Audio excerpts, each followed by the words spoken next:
En tout cas, cette météorite a explosé alors que les astronomes guettent le passage tout près de la Terre d'un énorme astéroïde. Cela doit se passer dans les minutes qui viennent. Bonsoir Jean-Christophe Bateria, vous vous trouvez à l'Observatoire de Paris. Y a-t-il un lien ou pas entre les deux événements ?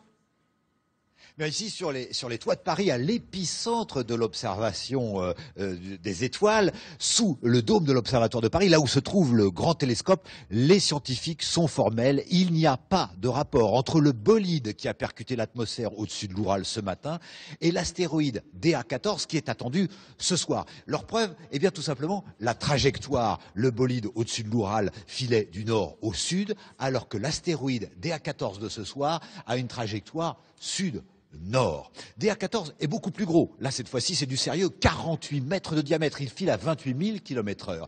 Le seul point commun entre ces deux éléments, c'est la composition. Ils sont essentiellement composés de métal, comme tous les astéroïdes, comme ce petit fragment d'astéroïde que nous avons ici, 90% de métal. Depuis un an, les scientifiques font et refont leurs calculs. Ils sont formels. DA14 va passer à 27 000 km au-dessus de nos têtes. C'est en dessous des satellites géostationnaires, mais c'est suffisamment haut pour ne pas percuter l'atmosphère, pour ne pas se désintégrer, et c'est suffisamment vite, 28 000 km/h, pour ne pas être capturé par l'attraction terrestre.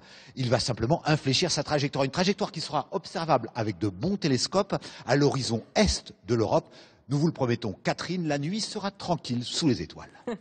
Merci beaucoup, Jean-Christophe.